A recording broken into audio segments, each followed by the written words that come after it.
ভাবি তুমি বাড়ি থেকে যাও না ভাবি, তোমার ছাড়া না আমি থাকতে পারবো না।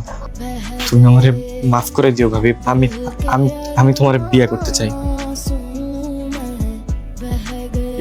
বেন সাহেব, আপনার বড় ছেলের জন্য আমি আমার মাইয়াডারে আপনার হাতে তুলে দিছি, এখন আবার আমার মাইয়াডারে আপনার হাতে তুলে দিলাম যে আমার মাইয়াটা আপনাকে বাড়িতে থাকবো, থাকতে মা। এই যে আমারে কিন্তু কেউ যদি নিজ ইচ্ছায় ডাইকা না নেয়, আমি কিন্তু খাটে উঠবো না, ঠিক আছে? আমি কিন্তু আমার কারো দেবর না যে নিজ ইচ্ছায় খাটে চলে যাব। আমি কিন্তু আজকে থেকে স্বামী। আর আমি ছোটবেলায় পড়ছি যে স্বামীর পায়ের নিচে নাকি বউয়ের জান্নাত। কি ব্যাপার, কোনো সারা শব্দ নাই কেন? আচ্ছা বুঝতে পারছি, আপনি এখনো নিজের ভাবি ভাবতেছেন তাই না? এত ভাবি ভাবিবা লাভ নাই, কিন্তু খুব ভাববাস। আমি বুঝতে পারছি, এত ঘুমটা রেখে লাভ নাই। আমি কিন্তু চেহারা চিনি এখন কি করতেছে। ও লজ্জা পাইতেছে তাই না? বুঝছি বুঝছি। কি ঘুমটা নামাইবেন না নাকি ডাক দিবেন না, কোনটা? যাই হোক, বউ তো আমারই যাইতে হইব।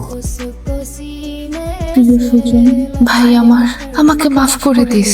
যে মানুষটাকে আমি দেবর হিসেবে দেখি, নিজের সন্তান হিসেবে দেখেছি, সেই মানুষটাকে নিয়ে আমি কিভাবে সংসার করব? আমি যখন তোদের বাড়িতে আসি তখন তুই খুব ছোট। কামাল আমাকে বলতো, এটা কিন্তু তোমার দেবর না, তোমার সন্তান। তখন থেকে তোকে কোলে পিঠে করে সন্তানের মতো মানুষ করেছি। আমি জানি না তুই কিভাবে নিবি ভাই।